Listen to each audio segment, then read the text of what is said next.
आए हैं, इस पर भी हमारी नजर बनी हुई है। एसपीएल मिड कैप के भी मेहमान हैं तैयार, आइए करते हैं उनका स्वागत।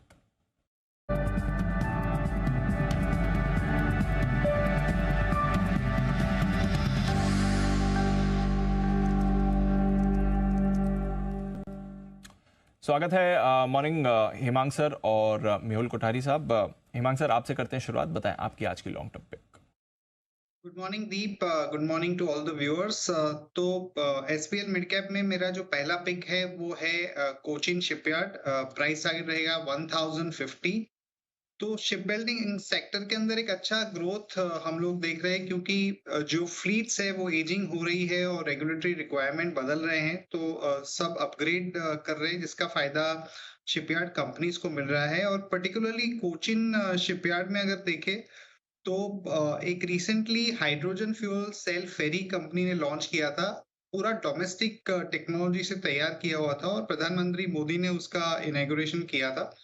तो ये एक अच्छा बड़ा ट्रिगर है और ग्रोथ विजिबिलिटी यहाँ पे अगले 3 से 5 साल के लिए काफी अच्छा है। और टेक्निकल स्ट्रक्चर भी कोचिन शिपयार्ड का काफी अच्छा है। हमें लगता है कि इवन शॉर्ट टर्म के अंदर एक अच्छा मूव देख सकते हैं। और हमारा प्राइस टारगेट रहेगा 1050, 19% पोटेंशियल अपसाइड।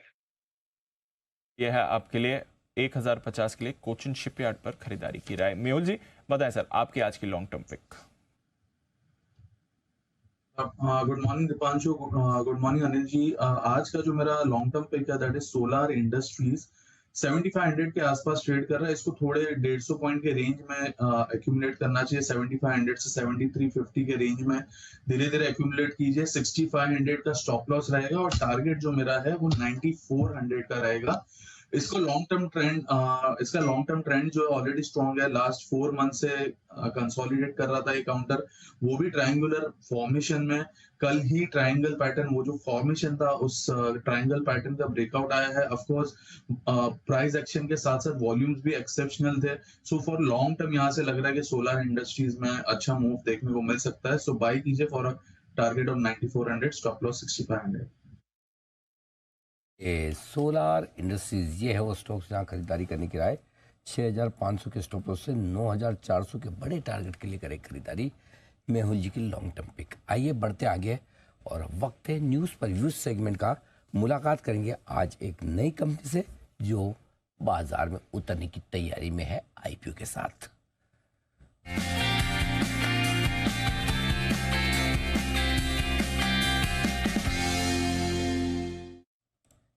गोपाल स्नैक्स ये है कंपनी जिसका आईपीओ आज खुला है, 11 तारीख तक खुला रहेगा। और इसमें 381 से लेकर 401 रुपये ये इशू का प्राइस बैंड रखा गया है। 37 शेयरों के लॉट में आप अप्लाई कर सकते हैं। कंपनी के बारे में मैं थोड़ी सी जानकारी दे दूं। 1999 में इस कंपनी की पार्टनरशिप फर्म के तौर पर स्थापना हुई थी। 2009 में कंपनी बनी।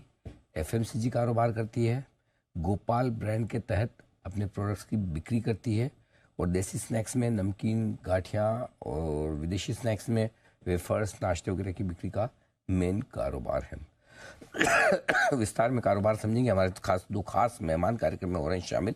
सबसे पहले चेयरमैन और मैनेजिंग डायरेक्टर विपिन भाई विठल भाई हदवानी साहब हमारे साथ कार्यक्रम में शामिल हो रहे हैं। कंपनी के प्रोमोटर्स में से एक है, फिलहाल सीएमडी है। फूड इंडस्ट्री का उन्हें लंबा चौड़ा गहरा अनुभव है, 1994 से लेकर अब तक का लगभग 30 साल से ज़्यादा का। और Gopal agro products, Gopal snacks foundation के बोर्ड में भी आप शामिल हैं। दूसरे खास मेहमान हैं कंपनी के सीएफओ मुकेश कुमार शाह साहब, जो जुलाई 2023 से कंपनी के साथ जुड़े हैं। कलकत्ता यूनिवर्सिटी से मुकेश जी ने बीकॉम की डिग्री हासिल की है। चार्टर्ड अकाउंटेंट हैं। अकाउंटिंग और फाइनेंस का लंबा अनुभव आप भी रखते हैं। आप दोनों का बहुत बहुत स्वागत है। धन्यवाद हमें समय देने के लिए। विपिन भाई, शुरुआत आपके साथ करना चाहता हूँ। गोपाल स्नैक्स जरा समझाएं सर कंपनी के बारे में। किस तरह का बिजनेस है, कहाँ ये बिजनेस करती है और किस तरह के कस्टमर्स हैं आपके? ये नमकीन का जो बिजनेस है वो तो हम जब छोटे थे तब पढ़ाई के साथ साथ ही मैं 12-13 साल की उम्र में ही ये नमकीन बनाने को सीख गया था। और स्टार्टिंग किया था हमने गांव से ही। हम गुजरात के राजकोट डिस्ट्रिक्ट से छोटे से भादरा गांव से बिलोंग करते हूँ। और उधर से ही हमने 1 रुपये वाले पैकिंग से स्टार्ट किया था। तब हमने 1 रुपये में हम 40 ग्राम दे रहे थे। और उसके बाद हमने राजकोट में स्टार्ट किया। राजकोट में घर में ही स्टार्ट किया था। और घर में बिल्कुल 0 बजट से हमने उधर में मटेरियल लाके ही हमने स्टार्ट किया था। और बड़ी ग्रोइंग कंपनी है हमारा। 2006 में सिर्फ 2.25 करोड़ का सालाना टर्नओवर था। उससे 12 में मतलब 6 साल में हम 100 गुना व्यापार बढ़ा सके। वैसे बड़ी तेजी से व्यापार बढ़ रहा है। और हमारा काफी नमकीन में अनुभव है। जी मुकेश भाई 650 करोड़ का इशू है आपका, पूरा का पूरा ऑफर फॉर सेल है। तो पहले तो ये बताएं सर कि इस ऑफर फॉर सेल में कौन बेच रहा है, प्रोमोटर्स कौन है जो बेच रहे हैं और वजह क्या है उसकी सर?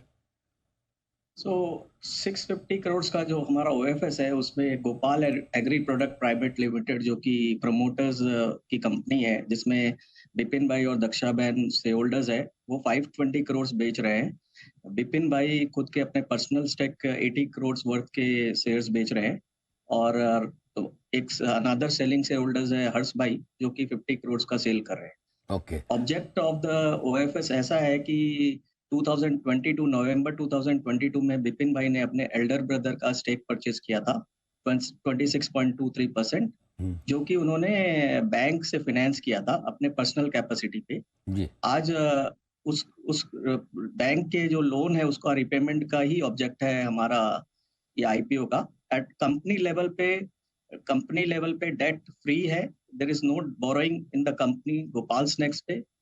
और जो भी पैसा चाहिए वो रिपेमेंट ऑफ लोन्स, प्रमोटर अपने पर्सनल कैपेसिटी में लोन जो लिया था उसका रिपेमेंट करना। ठीक बात है। तो मुकेश भाई आप ये कह रहे हैं जो फैमिली पार्टीशन में इन्होंने स्टेक खरीदी थी और उस स्टॉक खरीदने के लिए जो लोन लेकर शेयर प्लेस किए थे वो इस ऑफर फॉर सेल के साथ खत्म हो जाएंगे, तो पूरी की पूरी प्लेस खत्म हो जाएगी, जीरो हो जाएगी प्रमोटर्स की? यस, जीरो हो जाएगी। 100% रिपेमेंट हो जाएगा, जीरो हो जाएगी। तो विपिन भाई अब आपसे मैं ये जानना चाहता हूँ कि चूंकि पैसा कंपनी के पास तो नहीं आ रहा, कंपनी की ग्रोथ कहाँ से आएगी? अब ग्रोथ के लिए कोई एक्सपेंशन प्लान है? आप कोई कैपेसिटी बढ़ा रहे हैं? अभी कितनी कैपेसिटी पे काम कर रहे हैं, जरा ये समझाएं। जी, कंपनी में ग्रोथ कंपनी के खुद के पैसे से ही आएगी। और कंपनी में डेट बिल्कुल नहीं है। तो जो भी मुनाफा हमारा आ रहा है वो कंपनी के ग्रोथ में ही हम लगाएंगे। और कंपनी के 3 जगह प्राइमरी प्लान है हमारा। एक राजकोट के मेटोडा लोधिका जीआईडीसी में हमारा प्लांट है, उसकी कैपेसिटी अंडर यूटिलाइजेशन है, मतलब 30-40% इसमें जगह एक्सपांशन करने की है। और दूसरा हमारा मोड़ासा प्लांट है, वो भी 50% पे चल रहा है। और हमारा तीसरा प्लांट नागपुर में है। और नागपुर का प्लांट में भी 34 एकड़ बड़ी जगह है। इसमें भी हमारा जो हमने इन्वेस्टमेंट किया है उसका 20% ही यूटिलाइजेशन कर रहे हैं। तो इसमें भी 80% जगह खाली है। तो हमको कोई नजदीक में इन्वेस्टमेंट की कोई रिक्वायरमेंट नहीं रहेगी। ठीक बात है। तो आपको इन्वेस्ट करने की जरूरत नहीं, क्योंकि आपके पास कैपेसिटीज पर्याप्त है अभी। विपिन भाई एक चीज़ और है, बाकी आपकी कंपनी में सब कुछ ठीक है। एक चीज़ जो मैं समझना चाहता हूँ, आपका फैमिली पार्टीशन हुआ है 2022 में, आपके भाई जो प्रमोटर थे वो अलग हो गए और वो जैसा मुझे डिटेल दिया गया कि वो शायद सेल्स और मार्केटिंग वाला डिपार्टमेंट देखते थे। क्या उनके निकलने के बाद कोई रेवेन्यू में, वॉल्यूम में फ़र्क पड़ा है कंपनी के? और रेवेन्यू में जो ग्रोथ आने वाला था वो नहीं आया है। लेकिन अब डी ग्रोथ नहीं हुआ है। आज 30 साल तक लगातार कंपनी ग्रोथ कर रही है। और आगे भी जितना इंडस्ट्री ग्रो कर रही है वो हिसाब से ग्रो करती ही रहेगी। और हमारा जो भी डिस्टरबेंस था वो सब खत्म हो चुका है। तो अभी हमारा रास्ता सब क्लियर है। ओके। आपका 80% बिजनेस गुजरात से आता है और आपके ब्रदर जो अलग हुए उन्होंने गुजरात में ही एक नई ब्रांड के साथ बिजनेस शुरू किया, गोकुल। और जो हमारे चैनल चेक बताते हैं उनकी ब्रांड भी बड़ी पॉपुलर हो रही। तो कंपटीशन आपका घर में ही है, तो कैसे आप मैनेज करेंगे और इस कंपटीशन को देखते हुए ग्रोथ कैसे लाएंगे? कंपटीशन में देखते हुए हमारा गुजरात का पहले जो आपने बताया कि 80% गुजरात में है, वो अभी ये साल में 75% है। आगे दूसरे स्टेट में भी ग्रो हो रहा है। हमारा महाराष्ट्र में भी काफी 12-13% सेल्स है। और यूपी में और राजस्थान, मध्य प्रदेश और झारखंड में भी अच्छा खासा हमारा ग्रो हो चुका है। और बात है गुजरात की, तो गुजरात में कंपटीशन तो उससे पहले भी रहती थी, बहुत सारी कंपनियां आती थी, लेकिन ये जो कंपनी का सेल्स का जो रीजन है वो हमारा डिस्ट्रीब्यूटर है, और डिस्ट्रीब्यूटर को ग्रो करने में टाइम लगता है। नया वाला कोई डिस्ट्रीब्यूटर आता है तो वो सर्वाइवल नहीं हो सकता है, क्योंकि वो हमारे जो डिस्ट्रीब्यूटर है वो उसमें से ही कमाए हुए है और उसने इन्वेस्टमेंट किया है। नया जो आता है उसको खुद का पैसा लगाना पड़ता है, तो कभी आरओआई उसकी सेट नहीं होती है, तो वो बदलते हैं तो रेपुटेशन खराब होती है। ठीक बात है, बिल्कुल इंटरेस्टिंग बात आपने की। नए प्लेयर को पाँव जमाने में मुश्किल होती है। कोई खास वजह सर कि आपका फैमिली पार्टीशन नॉर्मली भी होता है वैसे परिवार में, लेकिन एक नॉर्मल फैमिली पार्टीशन था दोनों भाइयों के बिजनेस अलग होने के पीछे, या कोई और खास वजह? नहीं, और खास वजह तो कोई नहीं थी, लेकिन हमारा जो सेल्स का भाग था वो ये बड़े भाई दिख रहे थे, और ज्यादा कंपटीशन में हमको जो हम दूसरी कंपनी से ज्यादा हम ग्रामेज दे रहे थे, तो रॉ मटेरियल का प्राइस बहुत बढ़ गया था। तो हमने बताया कि हम उससे ज्यादा नहीं दे सकते, तो उसकी वजह से हमने ग्रामेज कम करने का मैंने सुझाव दिया, तो वो नहीं मान रहे थे, तो इसमें से थोड़ा अनबन हुई। नहीं, कम से कम आप मैं एक चीज़ अप्रिशिएट करना चाहता हूँ आपके वजह, और कॉम्प्लीमेंट भी करना चाहता हूँ। आप बहुत साफ सुथरे तरीके से जो बात है एकदम सामने रख रहे हैं दर्शकों के, ये बहुत अच्छी बात है। अब ये बताएं मुकेश भाई कि चूँकि आपकी ग्रोथ थोड़ी सी स्टेबल रही, जैसा आप विपिन भाई बोले भी कि अलग होने के बाद हमारी ग्रोथ नहीं आ पाई, डी ग्रोथ नहीं हुई, लेकिन अब ग्रोथ आगे आने के लिए क्या वॉल्यूम से आएगी या वैल्यू से आएगी? क्या प्राइस वाइज बढ़ाने की गुंजाइश है या फिर वॉल्यूम ही बढ़ाना पड़ेगा? सो अनिल जी, ऐसा है कि ग्रोथ हमारी क्वार्टर ऑन क्वार्टर हम ग्रो कर रहे हैं। हर क्वार्टर पिछले क्वार्टर से ग्रोथ के ट्रेजेक्टरी पे है। जो आने वाले टाइम पे वॉल्यूम पे ही कंपनी का फोकस रहेगा। हमारे पास 84 प्रोडक्ट्स है, सो हम हर सेगमेंट्स में अवेलेबल है। ट्रेडिशनल स्नैक्स में गाठिया नमकीन हमारे प्रोडक्ट्स है। वेस्टर्न स्नैक्स में पैलेट्स और वेफर्स हमारे प्रोडक्ट्स है। हम अदर प्रोडक्ट्स में लाइक पापड़, बेसन, स्पाइसेस और नूडल्स जैसे प्रोडक्ट्स में भी अवेलेबल है। तो हम जैसे जैसे गुजरात से बाहर जा रहे हैं, तो हमारे कुछ यूनिक प्रोडक्ट है जिसका हमको बाहर में बहुत ही डिमांड दिख रहा है। फॉर एग्जांपल यूपी, झारखंड में हमारा गाठिया का डिमांड बहुत ही ज़्यादा है। 70 से 75% जो यूपी में बिलिंग होती है वो गाठिया की होती है। सिमिलरली राजस्थान में हमारे पैलेट्स प्रोडक्ट्स बहुत चलते हैं। महाराष्ट्र में वेफर्स प्रोडक्ट्स बहुत चलते हैं। तो हमारे पास 10 से 15 ऐसे हीरो प्रोडक्ट्स हैं जो मार्केट में हमको इजी एंट्री दिलाते हैं। और हमारा प्लान ये है कि हम वॉल्यूम से ही ग्रो करें, क्योंकि आउटसाइड गुजरात हम 10 से 15% ही पेनिट्रेट है। तो हमारा लक्ष्य है कि हम ज़्यादा से ज़्यादा डिस्ट्रीब्यूटर अपॉइंट करें और अपने प्रोडक्ट अवेलेबल कराएं। जी विपिन भाई, सवाल आपसे है। 8 नोटिस आपको मिले अब तक फसाई से, किस तरह के नोटिस है? क्या क्लियर हो चुके हैं या इन पर कुछ अभी भी कार्रवाई होने का चांस है, डर है? ये जो नोटिस है ये एक पैकेजिंग रिलेटेड इश्यूज पे है, जो ह्यूमन एरर के कारण पैकेजिंग में कुछ गलत लिखा जाता है, उसके कारण है। ऐसे कोई भी हैजर्डस या कोई भी रिस्क हेल्थ रिलेटेड इश्यूज के नोटिस नहीं है। अच्छा, इस पे सब में कार्रवाई चल रही है और ये सब माइनर इश्यूज है हमारे। प्रोडक्ट की क्वालिटी को लेकर सवाल नहीं है, बराबर ना? यस यस, चलो बहुत बढ़िया। विपिन भाई, मुकेश भाई, बहुत बहुत धन्यवाद, आपका समय दिया आपने और बहुत ही सही तरीके से आपने हमारे सारे सवालों के जवाब भी दिए। आपका आईपीओ खुल रहा है, बहुत बहुत बधाई सर, और आपको बहुत बहुत शुभकामनाएं भी। धन्यवाद। धन्यवाद। तो गोपाल स्नैक्स मैनेजमेंट से हमने बातचीत की। हम कल करेंगे इस आईपीओ का पूरा विश्लेषण, पैसा लगाया जाए या नहीं। चलिए, इस पर रहेगा हमारा पूरा फोकस। इस बीच थोड़ा प्रेशर बाजार में है। 22,300 के नीचे अभी अभी आपको निफ्टी आते हुए दिखा है। बैंक निफ्टी में उतना प्रेशर नहीं है, निफ्टी में थोड़ा प्रेशर इस समय ज्यादा आ रहा है। आइए लेते हैं अब पोजिशनल कॉल्स हेमांग सर और मेहुल जी की तरफ से। हेमांग सर, बताएं आज की आपकी पोजिशनल पिक कौन सी है? दीप, पोजिशनल पिक में मैंने एक ऑटो एंसिलरी कंपनी को चुना है, जमुना ऑटो। प्राइस टारगेट रहेगा 160। तो ऑटो सेक्टर काफी अच्छा कर रहा है, particularly companies like Mahindra, Ashok Leyland, Tata Motors, ये सारी कंपनीज की परफॉर्मेंस लगातार अच्छी आ रही है। तो जमुना ऑटो एक ऑटो कंपोनेंट कंपनी है जो कि OEMs को कंपोनेंट सप्लाई करती है, और प्रोडक्ट रेंज के अंदर और ज्योग्राफिकली दोनों में कंपनी ने बहुत अच्छा काम किया है पिछले 12 से 18 महीने में। और कुछ-कुछ प्लांट से उसका जो प्रोडक्ट का रोल आउट है वो चालू हो चुका है, जिसका फायदा कंपनी को आने वाले समय में मिलेगा। और हमें लगता है कि मार्जिन एक लेवल पे स्टेबलाइज हो चुके हैं, तो वॉल्यूम ग्रोथ का जो एडवांटेज है लेवरेज का, उसका भी कंपनी को मिलेगा।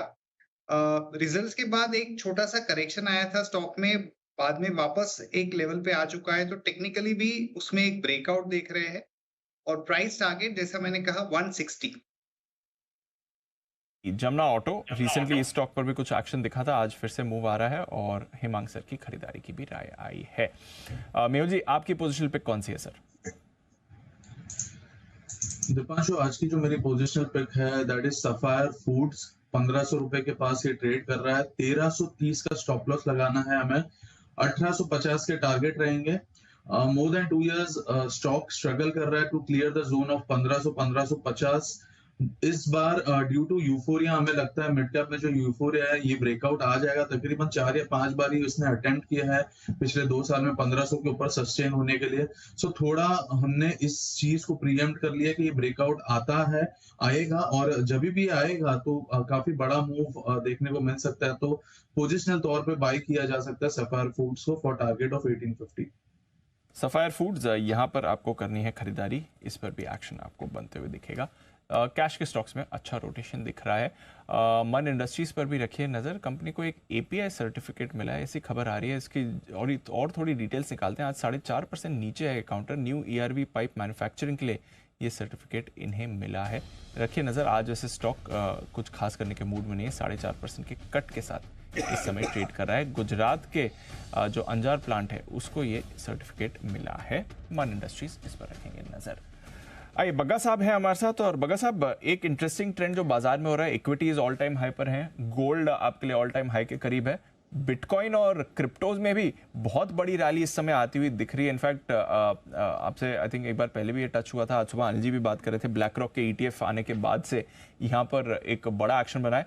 वापस क्रिप्टो में ये जो बाजार का इंटरेस्ट आ रहा है, इसको समझाएं। वैसे तो 3 साल में रिटर्न्स फ्लैट हैं, 3 साल के बाद इन लेवल्स पर आए हैं, बट क्या चल रहा है सर यहाँ पर?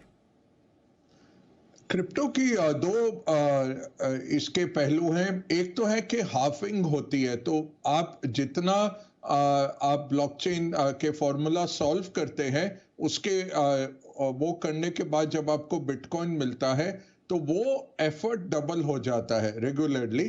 तो अप्रैल में ये आने वाला है। इससे क्या होता है दीप, के जो मैक्सिमम अमाउंट बिटकॉइन बनेगा वो 21 मिलियन बनेगा, जो अभी तो काफी टाइम है। जैसे पिछली बारी भी हमने बात की 2140 में होने की उम्मीद है। बट ये क्या होगा, सप्लाई कम हो जाती है। सप्लाई कम होने के साथ इंस्टीट्यूशनल पैसा, इंस्टीट्यूशनल रुझान बहुत बढ़ रहा है बिटकॉइन में, क्योंकि ETF आ गए हैं, स्पॉट ETF है।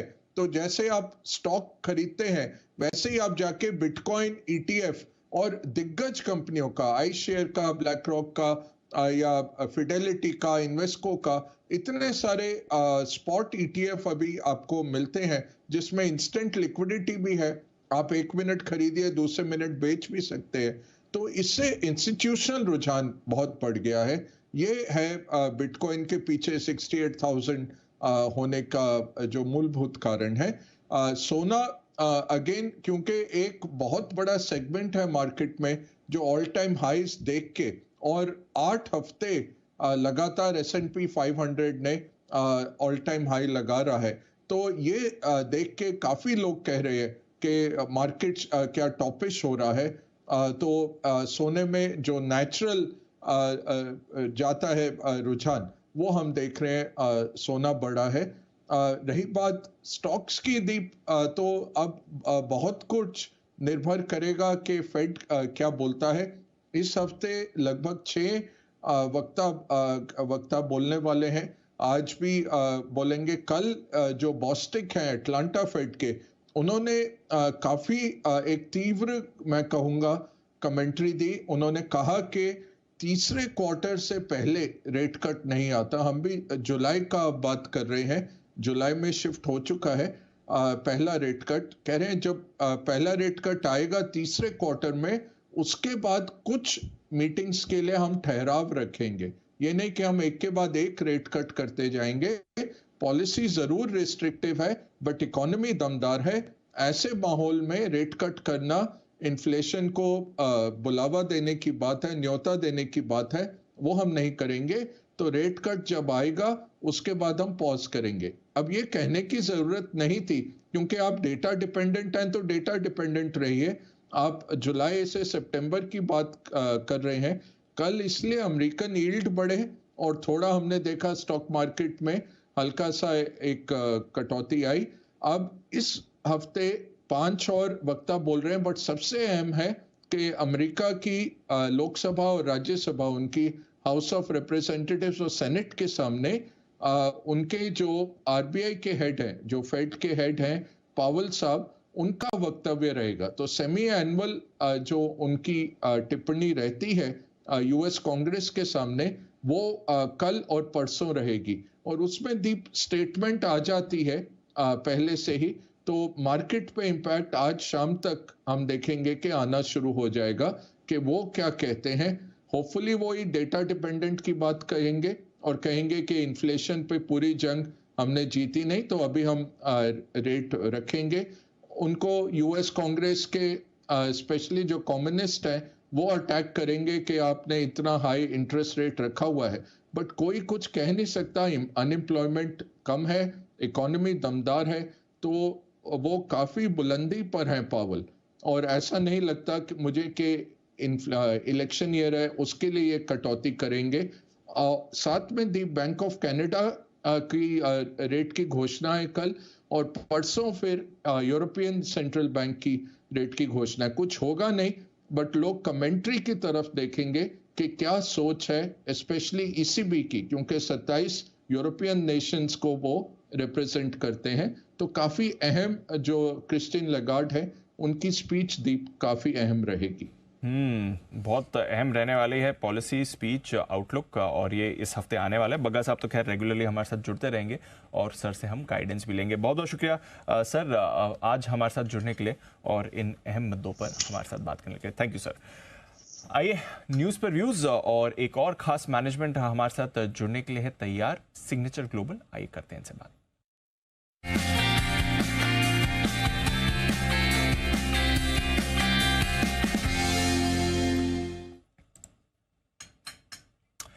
कंपनी के फाउंडर और चेयरमैन प्रदीप अग्रवाल साहब आज हमारे साथ शो पर जुड़ रहे हैं। सर से बात करनी है क्योंकि काफ़ी इंटरेस्टिंग डेवलपमेंट्स हो रहे हैं सिग्नेचर ग्लोबल के। जहां तक सवाल है, नया प्रोजेक्ट कंपनी ने लॉन्च करा है।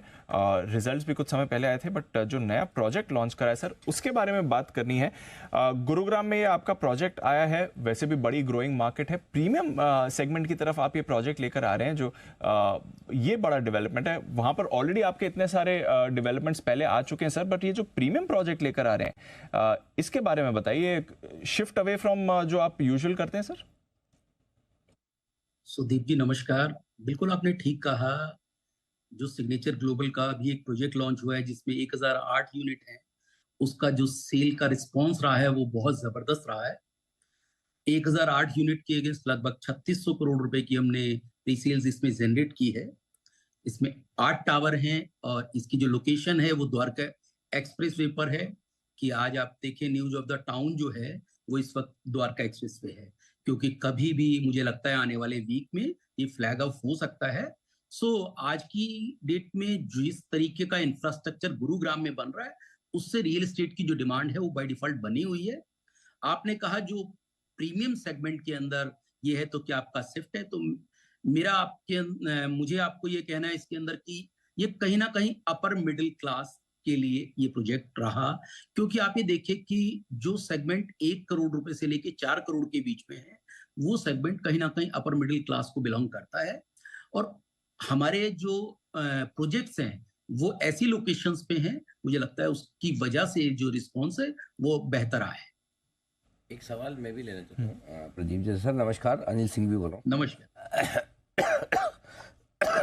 माफ़ कीजिएगा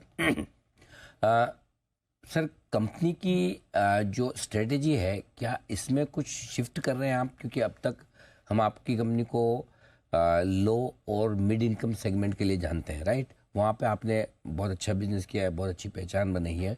मेरे ख्याल से पहली बार आप प्रीमियम सेगमेंट में जा रहे हैं, राइट? सो क्या कुछ वहाँ पर मार्जिन्स बेहतर हैं, रियलाइजेशन बेहतर है, कंपनी का फोकस कुछ और बदल रहा है? ज़रा ये समझाइए। सोनिल जी नमस्कार। बिल्कुल, देखिए कंपनी का फोकस बिल्कुल चेंज नहीं है। मैं आपसे पहले भी इंटरव्यूज में कह चुका हूँ, कंपनी बहुत फोकस्ड है। लेकिन आप ये देखिए कि जो सेगमेंट है मिडिल क्लास का, मुझे लगता है कि उसके अंदर भी अपर मिडिल और मिडिल क्लास और लोअर मिडिल क्लास तीनों सेगमेंट है। अफोर्डेबल की बात करें तो आज की डेट में लैंड के जो प्राइसेस हैं बहुत ज्यादा बढ़ गए हैं। सो ऐसे में अफोर्डेबल को करना थोड़ा टफ हो चुका है। तो इसलिए जो मिडिल क्लास के सेगमेंट है उनको ही हम टच कर रहे हैं। जिन लग्जरी सेगमेंट की, अल्ट्रा लग्जरी की आप बात कर रहे हैं, कंपनी का ना वो फोकस है। मुझे लगता नहीं है कि कंपनी आने वाले वक्त में भी उन प्रोजेक्ट्स, उन सेगमेंट को टच करने वाली है। इस प्रोजेक्ट की अगर मैं बात करूं तो आप ये देखिए, गुरुग्राम के अंदर इस वक्त इंफ्रास्ट्रक्चर की वजह से जो प्राइसेस है प्रॉपर्टीज के वो काफी ज्यादा इंक्रीज हुए हैं और कहीं ना कहीं इसी का फायदा कंपनी को हुआ है। आप ये देखिए, ये जो प्रोजेक्ट है हमने 13,000 रुपए पर स्क्वायर फीट पर लॉन्च किया था। द्वारका एक्सप्रेसवे की बात करें तो 16 से 17,000 के प्राइस मिनिमम है। लेकिन कंपनी का जो कोर है कि अफोर्डेबिलिटी बनाकर रखनी है और एक जो सैलरीड क्लास है उसके जेब तक कैसे ये प्रोजेक्ट पहुंचे, कैसे फ्लैट पहुंचे, उसके लिए एक हमने तैयारी की। एक चीज और मैं इसमें ऐड करूं आपको, इस पूरे के पूरे प्रोसेस को जो रन किया है वो बीसीजे ने किया है, बॉस्टन कंसल्टेंट ग्रुप ने। ये सीमलेस प्रोसेस था, पूरा डिजिटली प्रोसेस था। और आप ये देखिए कि हमने इसके अंदर जो एनआरआईज हैं या ऐसे जो बड़ी जो बिग फोर या इस टाइप की जो कंपनीज के जो प्रोफेशनल्स हैं उनको टच बेस किया है और सैलरीड क्लास लोगों को टच बेस किया है। तो एक बहुत अच्छा रिस्पॉन्स हमें देखने को मिला है। लेकिन मैं आपकी बात का फिर जवाब दे दूं कि कंपनी फोकसली मिड इनकम की तरफ है, ऐसा कोई फोकस अल्ट्रा लग्जरी की तरफ जाने का भी बिल्कुल नहीं। बट दो चीजें सर, एक तो इस प्रोजेक्ट से किस तरह के मार्जिन्स आने चाहिए और फिर आपके ओवरऑल मार्जिन्स में किस तरह का इम्पैक्ट आएगा, और क्या आगे भी और प्रीमियम प्रोजेक्ट्स की तरफ कंपनी लॉन्चेस या फिर आने लाने की सोच सकती है? सो देखिए, बिल्कुल ये जो प्रोजेक्ट है, अभी तक जो हमारी 9 मंथ की सेल्स थी वो लगभग 3100 करोड़ से कुछ ज्यादा थी। इस एक प्रोजेक्ट से ही लगभग 3600 करोड़ रुपए और ऐड हुए हैं। तो लगभग 6700 करोड़ से ज्यादा का नंबर अभी तक हम अचीव कर चुके हैं और इस क्वार्टर की प्रीसेल अभी और पेंडिंग है। तो मैं उम्मीद कर रहा हूँ लगभग 7200 से 7500 करोड़ का नंबर इस फाइनेंशियल ईयर में हम अचीव कर लेंगे। और जो आने वाले प्रोजेक्ट हैं, जो नेक्स्ट जो फिस्कल ईयर है उसके अंदर भी मैं उम्मीद कर रहा हूँ लगभग 9,500 से 10,000 करोड़ तक के प्रोजेक्ट आपको लॉन्च होते हुए दिखाई देंगे। सेगमेंट ऑफ कोर्स इसे आप प्रीमियम सेगमेंट कह सकते हैं। उस प्रीमियम सेगमेंट पे जो साउदर्न पेरीफेरी रोड पर हमारे कुछ जो इन्वेंट्रीज हैं वो जरूर कहीं ना कहीं प्राइस के अंदर इस टाइप की होंगी। अदरवाइज जो हमारे सोना रीजन में है वो प्रोडक्ट 1 करोड़ या उसके सराउंडिंग में नजर आएगा। आप पूरी कंपनी की आज भी अगर एवरेज लगाएं तो वो लगभग 1 करोड़ 75 लाख रुपए के नियर अबाउट बैठती है, जो मुझे लगता है कि किसी भी मिड इनकम कंपनी के लिए मुझे लगता है ये जो प्राइस है आज की डेट में बढ़ते हुए प्राइस के अंदर मुश्किल है कि मेरा मतलब प्राइसेस को और कम रख पाना। Understood sir. तो चलिए, थोड़ा स्ट्रेटेजिक डिसीजन लिया है कंपनी ने कि प्रीमियम प्रोजेक्ट्स भी आगे अब लाने की तैयारी में। सर फिलहाल डेट सिचुएशन कैसी है, जरा वहां पर भी एक अपडेट दें। देखिए, जो दिसंबर क्वार्टर के अंदर 9 महीने के अंदर जो डेट की पोजीशन थी वो लगभग 843 करोड़ पर इस वक्त है। हमने डेट के लिए गाइडेंस की हुई है कि जितना भी ऑपरेटिंग सरप्लस हमारा होगा उसका उस ऑपरेटिंग सरप्लस से नीचे ही हमारा डेट रहने वाला है। इस बार का जो हमारा कलेक्शन है वो लगभग 3,000 करोड़ से ज्यादा का है। सो अगर मैं ऑन एन एवरेज मानूं तो हमारा 1,000 करोड़ का ऑपरेटिंग सरप्लस बचता है। सो उससे नीचे हम डेट रखने वाले हैं, यही हमारी गाइडेंस है। ओके, बहुत बहुत शुक्रिया अग्रवाल साहब हमारे साथ जुड़ने के लिए आज, और जरा बताने के लिए जो शिफ्ट हुआ है कंपनी का अब प्रीमियम प्रोजेक्ट में आ रही है। यूजुअली मिड इनकम सेगमेंट में कंपनी के ज़्यादा प्रोजेक्ट्स थे, बट अब प्रीमियम सेगमेंट में जो आपने एंट्री ली है उसके लिए भी अपडेट देने के लिए शुक्रिया सर। आज हमारे साथ बात करने के लिए। ये आपके लिए सिग्नेचर ग्लोबल बड़ा डेवलपमेंट कंपनी के लिए होते हुए आपको दिखा है। फिलहाल बाजार कमजोरी के साथ ट्रेड कर रहा है। 22,300 के नीचे निफ्टी आया था, उसके नीचे कारोबार है। बैंक निफ्टी में उतना बड़ा मूवमेंट नहीं हुआ। In fact bank Nifty relatively better है। थोड़ी देर पहले 200 पॉइंट नीचे था, अब 150 पॉइंट नीचे है, बट निफ्टी में आपको डेफिनेटली प्रेशर थोड़ा ज्यादा इस समय दिखेगा। आइए एक छोटा सा ब्रेक लेंगे। ब्रेक के बाद एक और खास मैनेजमेंट से बात करनी है। आज थोड़ा ओवरलोडेड है। लिस्टिंग पर हम बात करने वाले हैं मैनेजमेंट से। इसके साथ ही हिमांग सर और मेहुल जी तो हैं ही, उनकी शॉर्ट टर्म कॉल्स भी लेने हैं, कुछ 10 की कमाई के स्टॉक आइडियाज भी लेने हैं। बहुत सारा काम बाकी है, बस 2 मिनट में लौटेंगे आप।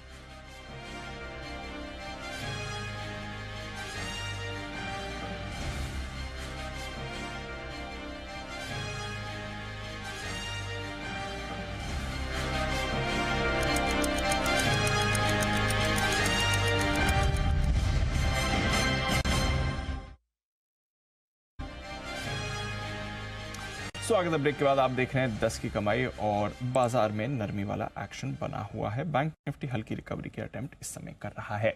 आइए वक्त है शॉर्ट टर्म पिक्स लेने का हमारे एक्सपर्ट्स के साथ। हिमांग सर बताएं आज कौन सी शॉर्ट टर्म पिक लेकर आए आप?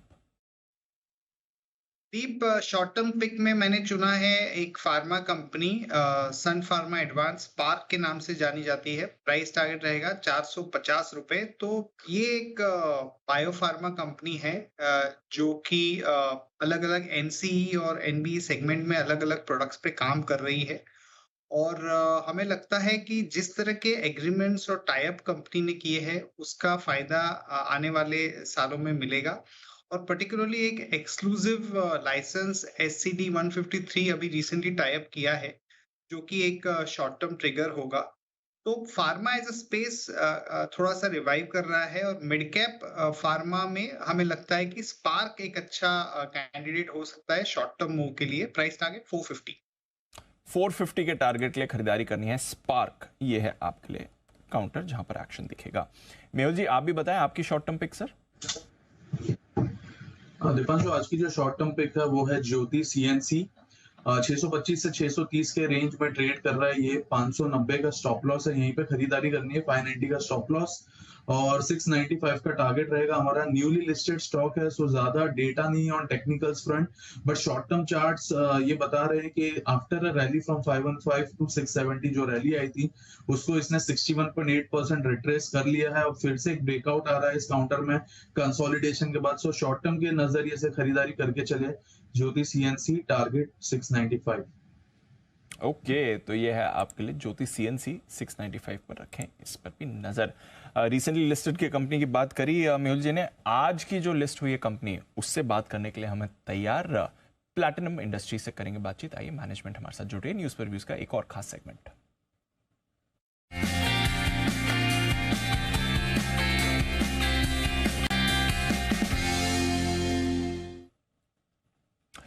अच्छे प्रीमियम पर लिस्ट हुई कंपनी और लेवल्स होल्ड कर रही है। करीब 30-35% के प्रीमियम पर लिस्ट हुई थी कंपनी और 32% ऊपर यहाँ पर स्टॉक आपको होल्ड करते हुए दिख रहा है। 225-226 के पास बढ़िया रिस्पांस इशू को मिला था। 99 टाइम सब्सक्रिप्शन हुआ था और उसके बाद आज लिस्टिंग पर भी अच्छा एक्शन कंपनी दिखा रही है। कंपनी के chairman and MD Krishna Rana साहब हमारे साथ इस समय शो पर जुड़ रहे हैं। सर बहुत बहुत शुक्रिया हमारे साथ बात करने के लिए। बहुत बहुत बधाई आपको, बढ़िया सब्सक्रिप्शन मिला आपके इशू को और उसके बाद आज लिस्टिंग पर भी अच्छी परफॉर्मेंस कंपनी की तरफ से आती हुई दिख रही है। तो अच्छी शुरुआत हुई है आपकी बाजार में और आशा करते हैं कि आने वाले सालों में अच्छी परफॉर्मेंस भी कंपनी की तरफ से आती दिखे। अब क्योंकि लिस्टिंग हो चुकी है सर और जो बाकी रिस्ट्रिक्शंस होती हैं IPO की वो हट चुकी हैं, तो थोड़ा अपने नए निवेशकों को, व्यूअर्स को एक आइडिया दें आगे किस तरह का ग्रोथ आउटलुक लेकर चलिए। क्या है आपके प्लान्स आने वाले 2 से 3 साल के लिए? शुक्रिया सर, शुक्रिया, बहुत बहुत शुक्रिया आपको। सर ग्रोथ के बारे में बात करें तो हमने जो ये फंड रेज किया है, जो पैसा हमने पब्लिक से, मार्केट से उठाया है, ये हमारा प्रोसीड्स कम्प्लीटली यूज़ होगा हमारे प्लांट एक्सपेंशंस पे। जो इंडिया में हम प्लांट एक्सपेंशन कर रहे हैं हमारे प्रोडक्ट्स के, PVC एडिटिव्स, एंड इजिप्ट में हम प्लांट एक्सपेंशन, नया ग्रीन फील्ड्स प्रोजेक्ट लेके आ रहे हैं। सो ये 2 जगह हमारे नेट प्रोसीड्स यूज़ होंगे।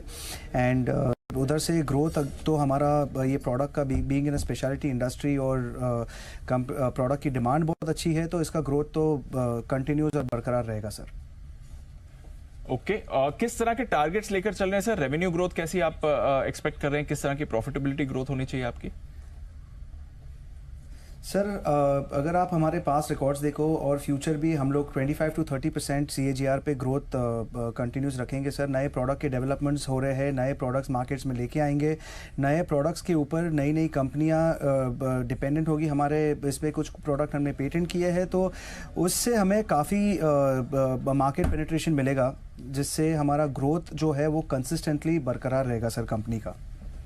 मार्जिन एक्सपेंशन भी बढ़िया रहा है आपका सर। FY21 में 8% के मार्जिन से 22 में 13.5% हो गए, 23 में 23% के मार्जिन से पिछले साल यानी इस फाइनेंशियल ईयर फर्स्ट हाफ में 27% तक के आपके मार्जिन रहे। तो मार्जिन रेंज अब क्या रहनी चाहिए कंपनी के? ऐसे ही ट्रेंड एक्सपेंशन का बरकरार रहेगा? किस तरह की टारगेट आप लेकर चल रहे हैं? सर अगर आप हमारा नेट एसेट ब्लॉक देखो तो हमने काफ़ी कम इन्वेस्टमेंट पे मेजर टर्नओवर्स किए हैं। अभी हम लोग जो नया केपेक्स कर रहे हैं उससे हमारा काफ़ी नए ऑटोमेशन में जा रहे हैं, नए मशीन्स लगा रहे हैं, जिसकी वजह से हम लोग की प्रोडक्ट की एफिशिएंसी, प्रोडक्ट की क्वालिटी बहुत बढ़िया तरीके से बनेगी। एंड उसको देखते हुए हमने अभी तक जो पैट मार्जिन्स, आप एबिटा की बात कर रहे हैं, मैं पैट को उसको ये एक्सप्लेन करूँगा कि पैट मार्जिन्स अभी तक हमने 15 to 16% दिखाए हैं एंड और बेहतरीन तरीके से अचीव किए हैं। बट आने वाले टाइम में looking at the plant expansions हमारे PAT margin somewhere between 11 to 14% पे रहेंगे सर, बिकॉज नई मशीनरीज आएगी, उसके डिप्रिसिएशन हम लोग क्लेम करेंगे और प्लस नए प्रोडक्ट्स भी आएंगे। तो हमारा एम है कि हम लोग 11 to 14% पे अचीवमेंट पे कंटिन्यूस रहेंगे फ्यूचर में सर। तो मार्जिन रेंज क्या रहनी चाहिए सर? एक बार sorry I missed, margin range क्या रहेगी आपकी? सो 11 to 14% पैट मार्जिन्स जो हम आगे फ्यूचर में मेंटेन करेंगे सर इसको। Okay, got it sir. Sales realisation यहाँ पर थोड़ी हमने गिरावट आती हुई देखी थी, यहाँ पर क्या टारगेट्स हैं आपके सर? सर सेल्स रियलाइजेशन अगर आप देखें तो हम लोग काफ़ी ट्रैक पे है। जो प्रोजेक्शंस हमने दिखाए थे हम लोग उसके वो टारगेट पे ऑलरेडी अचीव कर रहे हैं ये साल में, और आने वाले टाइम पे भी हम अचीव करेंगे सर। ओके, चलिए बहुत बहुत शुक्रिया सर हमारे साथ जुड़ने के लिए और अपना आउटलुक शेयर करने के लिए। बहुत बहुत बधाई भी, एक बढ़िया रिस्पॉन्स आपके IPO को मिला है।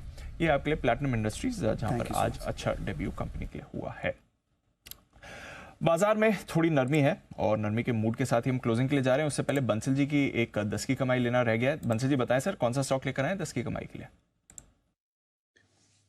दीपांशु, 10 की कमाई का स्टॉक है हमारा LG इक्विपमेंट, जिस पर एक बार मैंने और कुणाल जी ने पहले भी बात करी है। बेहतरीन टेक्निकल स्ट्रक्चर है। करेक्शंस पर LG इक्विपमेंट में निवेश की राय है। अगर ये स्टॉक नीचे में 690 695 के अराउंड मिल जाए तो अच्छे स्तर हैं। यहाँ पे हमारे टारगेट्स हैं 825 के, 825 के लक्ष्य के लिए LG इक्विपमेंट है हमारा 10 की कमाई का स्टॉक पिक। ओके, तो 825 के टारगेट के लिए LG इक्विपमेंट यहां पर आप रखें नजर। ये स्टॉक भी आपको अच्छे एक्शन में दिख सकता है। फिलहाल ओपनिंग शो में बस इतना ही। बाजार का थोड़ा सुस्त एक्शन बना हुआ है, कुछ ज्यादा खास मूव इस समय आती हुई नहीं दिख रही हैं। थोड़ी नरमी कंसोलिडेशन के मूड में। रेंज में कारोबार है। 100 पॉइंट नीचे निफ्टी, 100 पॉइंट नीचे बैंक निफ्टी, 400 पॉइंट नीचे सेंसेक्स दिखेगा। तीसरे दिन स्मॉल कैप में वीकनेस है और ज्यादा वीकनेस है। 1% का कट आपके लिए स्मॉल कैप इंडेक्स में आ रहा है। हल्की फुल्की रिकवरी जरूर बाजार कोशिश कर रहे हैं, बट थोड़ा एक्शन उसमें मिसिंग है। आइए जाते जाते सुमित जी की तरफ से एक कॉल आ गया है। सुमित जी, बिगुल का टाइम नहीं है, बताएं सर आपका कॉल। दिवांशु भाई का स्टॉक रडार पे आया है। PSU बैंकिंग स्टॉक्स में मोमेंटम बन रहा है, तो कैनरा बैंक मेरे रडार पे आया है। 595 596 का अभी भाव है, स्टॉक में खरीदारी करें। 585 नीचे में स्टॉप लॉस बनेगा। ऊपर में जो टारगेट देखने को मिल सकता है, पहला टारगेट 605 रुपए का, दूसरा टारगेट 610 रुपए का। 600 का लेवल क्रॉस करने को तैयार है, खरीदारी करें कैनरा बैंक। खरीदारी करिए कैनरा बैंक में। 600 के लेवल क्रॉस करने को तैयार ये काउंटर दिख रहा है। हल्की रिकवरी हमें दिख भी रहा है। बैंक निफ्टी में आपको इस समय बनती हुई दिख रही है। बहुत बहुत शुक्रिया हमारे सभी मेहमानों का आज शो में हमारा साथ देने के लिए। बंसल जी जो सुबह से ही तैयार थे, सुमित जी, वागले साहब, जय ठक्कर साहब, एंड ऑफ कोर्स मेहुल कटारी साहब, आपका भी एसपीएल मिड कैप में हेमंत सर के साथ रोज की तरह देश के प्रति सम्मान के साथ करेंगे शो का समापन। आप सभी से निवेदन है अपनी जगह पर खड़े हो जाएं। जय Hind.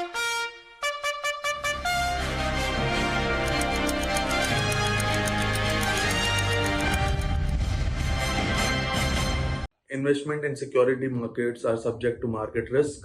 Read all the related documents carefully before investing. This data is from our research report coverage.